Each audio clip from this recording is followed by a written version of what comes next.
আর এই মুহূর্তে নজর রাখা যাক সন্দেশখালীর দিকে, কারণ সেখানে দেখা যাচ্ছে যে তৃণমূল নেতা শেখ শাহজাহান এখন জেলে বন্দী, তারপরেও কি সন্ত্রাস বা অত্যাচার থেমে আছে?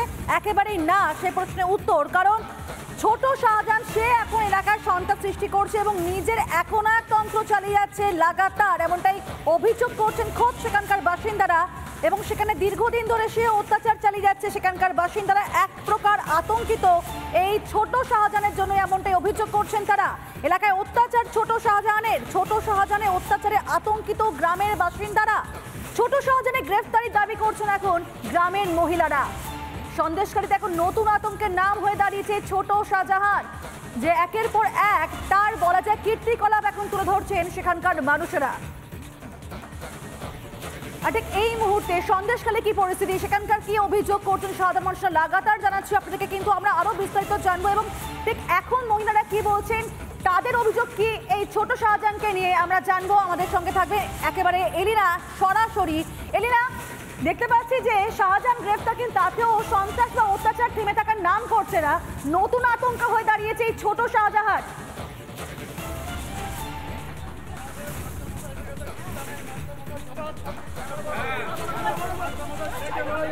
একেবারে পিউ, দেখো এক গ্রামের রক্ষে নেই সুগ্রীব দোসর, এই কথাটি এখন কার্যত মাথায় আসছে। কারণ বড় শেখ শাহজাহান সে গ্রেপ্তার হয়েছে, কিন্তু সন্দেশখালীতে এখনো পর্যন্ত ছোট শাহজাহানের দৌরাত্ম্য কিন্তু চলছে। গতকাল শাহজাহান শেখ, যে কিনা এলাকায় ছোট শাহজাহান নামে পরিচিত, বেরমজুরের 1 নম্বর গ্রাম পঞ্চায়েত উপপ্রধান সে, তার দৌরাত্ম্যে এলাকায় টিকে থাকা দায় হচ্ছে সাধারণ মানুষের। গতকাল মাদ্রাসা বুথের সিপিআইএম কর্মী হাকিম মোল্লাকে বেধড়কভাবে মারধর করা হয়েছে, এমনকি পেটে ছুরি মারারও অভিযোগ এসেছে তার বিরুদ্ধে। এলাকায় বেশ কিছুদিন ধরেই সে দৌরাত্ম্য চালাচ্ছে, এমনটাই অভিযোগ। কিন্তু এই মুহূর্তে আরো একটা ছবি এই মুহূর্তে দেখাচ্ছি। এলাকায় 3 বছর ফিরলেন অধ্যাপক স্বপন সর্দার। এই মুহূর্তে তাকে ঘিরে কিন্তু এলাকার মানুষ উচ্ছ্বাসে ফেটে পড়েছে। অভিযোগ, 3 বছর আগে এই অধ্যাপক দিনের পর দিন প্রতিবাদ করেছেন শেখ শাহজাহান এবং তার বাহিনীর বিরুদ্ধে, কিন্তু তারপর তার উপরে আক্রমণ করা হয়, তার বাড়ি ঘরদোর ভেঙে ফেলা হয়, যে কারণে ঘর ছাড়া ছিলেন তিনি। আজকে 3 বছর পর অধ্যাপক ঘরে ফিরেছেন, তাকে ফুল মালা দিয়ে বরণ করে নিচ্ছেন সাধারণ মানুষজন।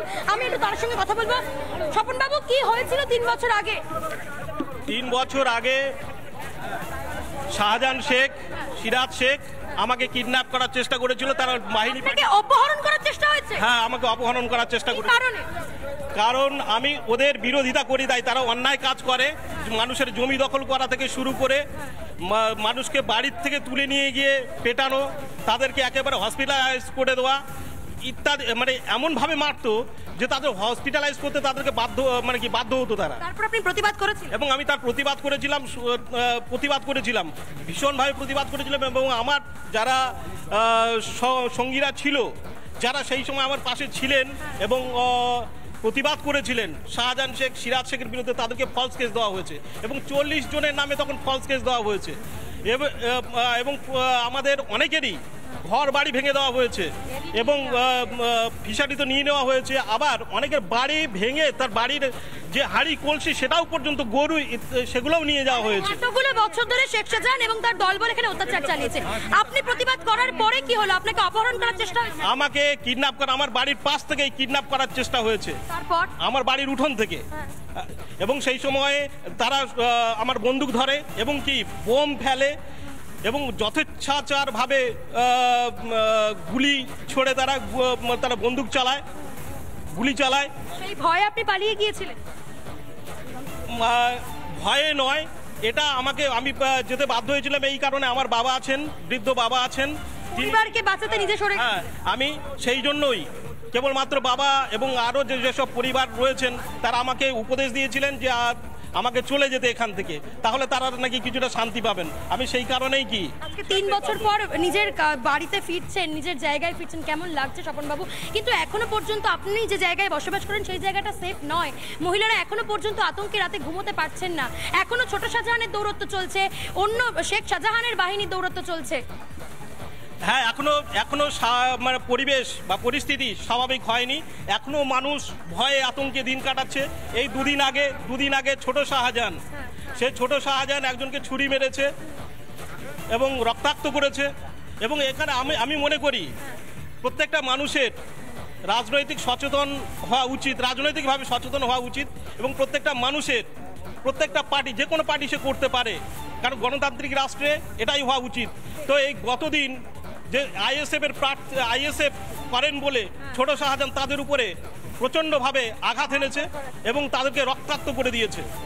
তাহলে পুলিশ বাহিনী কি করে স্বপন বাবু? সন্দেশখালী থেকে পুলিশের কোনো রকম নজরদারি নেই? পুলিশ কোনো কিছু, পুলিশ ওদের হয়ে, ক্রিমিনালদের হয়ে কাজ করেন, সাধারণ মানুষের জন্য পুলিশ না করেন না। আজকে বিজেপি প্রার্থী রেখা পাত্র এখানে বসিরহাট থেকে দাঁড়িয়েছেন, আপনাদেরই মানে এলাকার গৃহবধূ, সাধারণ ঘরের মেয়ে, কি বলবেন এই বিষয়টা নিয়ে? রেখা পাত্র প্রার্থী হয়েছেন, কোথাও গিয়ে নিজেদের এই সন্দেশখালী জায়গায় আশার আলো দেখতে পাচ্ছেন, শান্তিকে ফিরে আসবে। এবার কি সুষ্ঠুভাবে ভোটটা দিতে পারবেন আপনারা? আমি প্রণাম জানাবো এই সন্দেশখালীর মা বোনেদের, দিদিদের, যারা এই অন্যায় অত্যাচারের বিরুদ্ধে রুখে দাঁড়িয়েছেন এবং তীব্রভাবে প্রতিবাদ করেছেন, যারা জীবনের পরোয়া করেননি, তাদেরকে আমি আবারও প্রণাম জানাবো, সাষ্টাঙ্গে প্রণাম জানাবো। কি মনে হয় এবার লোকসভা নির্বাচনটা সুষ্ঠুভাবে হবে তো? আমরা আশা করছি যে লোকসভা ইলেকশন সুষ্ঠুভাবে হবে। এখন কতটুকু কি হবে সেটা আমি এই মুহূর্তে দাঁড়িয়ে বলতে পারছি না, তবে আশা আতঙ্কটা কোথাও গিয়ে মনের মধ্যে রয়েছে স্বপন বাবু? আতঙ্ক আছে, আতঙ্ক এখনো মন থেকে মুছে যায়নি, কারণ সেটা তো দেখতেই পাচ্ছেন, এখানে ছোট শাহজাহান, তারপরে আক্তার মীর একেবারে ক্রিমিনাল, যে সবসময় বন্দুক নিয়ে ঘোরে, সেও এখনো অ্যারেস্ট হয়নি। সিরাজউদ্দিন শেখ, শাহজাহান শেখের ভাই, সেও এখনো অ্যারেস্ট হয়নি। তোর নাম উঠে আসছে এই মুহূর্তে, পিউ তুমি শুনতে পাচ্ছ, স্বপন সর্দার তিনি আমার সঙ্গে রয়েছেন এবং অধ্যাপক হওয়া সত্ত্বেও আজকে 3টে বছর তিনি বাড়ি ফিরতে পারেননি, কারণ তাকেও অপহরণ করার চেষ্টা চালিয়েছে শেখ শাহজাহান এবং তার বাহিনী। আজকে 3 বছর পর তিনি ঘরে ফিরেছেন। এত মানুষ, সন্দেশখালীর বাসিন্দারা, তারা তাকে ঘিরে রয়েছেন, তাকে ফুল মালা দিয়ে বরণ করে নেওয়া হচ্ছে। একটু কথা বলার চেষ্টা করি যারা এখানে রয়েছেন। দাদা, 3 বছর পরে অধ্যাপক ঘরে ফিরছেন, আপনারা তাকে স্বাগত জানাচ্ছেন, বরণ করছেন, কিন্তু সন্দেশখালীতে আদৌ কি শান্তি রয়েছে? এখনো আমরা অশান্তির জায়গায় আছে, আমরা এখনো শান্তি পাচ্ছি না। এই ক্রিমিনালদের না তুললে আমরা শান্তি পাচ্ছি না, ওদের তুলতে হবে। তুললে ছোট শেখ শাহজাহান, তার দৌরাত্ম্য চলছে, এটা নিয়ে কি বলবেন? উপপ্রধান তো সে বেরমজুর 1 নম্বর গ্রাম পঞ্চায়েতের, এখনো দৌরাত্ম্য কিভাবে চলছে? এখনো ওরা হুমকি দিচ্ছে, ওরা গুলিগোল্লা করছে, এখনো মানুষকে হুমকি দিচ্ছে। কালকে সিপিএমের নেতাকে একজনকে ছুরি ধরেছে, ছুরি মেরেছে পেটে। সাংঘাতিক সমস্ত অভিযোগ। আমরা কথা বলছিলাম প্রফেসর স্বপন সর্দারের সঙ্গে, যিনি 3 বছর ধরে ঘর ছাড়া ছিলেন। একজন শিক্ষক হওয়া সত্ত্বেও তাকেও রেয়াত করা হয়নি, তাকে কিডন্যাপ করার চেষ্টা করা হয়েছে, এমনই বিস্ফোরক অভিযোগ তিনি করলেন। আজকে 3 বছর পরে তিনি ঘরে ফিরেছেন, তার নিজের ঘরে। তার যারা প্রতিবেশী, তার যারা সাধারণ মানুষ, তার ভাই বোনেরা, তার গ্রামের মানুষজন তাকে স্বাগত জানাতে ছুটে গিয়েছিল, তাকে নিয়ে আসা হয়েছে। কিন্তু এরপর প্রশ্ন থাকছে, আতঙ্ক কবে পিছু ছাড়বে সন্দেশখালী থেকে? আতঙ্ক কবে মানুষের মন থেকে মুছে যাবে? কবে সাধারণ মানুষ একটু শান্তিতে ঘুমোতে পারবেন? সেই প্রশ্ন তুলছেন সাধারণ মানুষজন, এলাকার মানুষজন। আমি একটু অনেকের সঙ্গে কথা বলার চেষ্টা করব। এই যে আজকে স্বপন সর্দার ঘরে ফিরেছে, তোমরা তাকে বরণ করছো, স্বাগত জানাচ্ছ, এই ছোট শেখ শাহজাহান, তার দৌরাত্ম্যটা কিভাবে চলছে?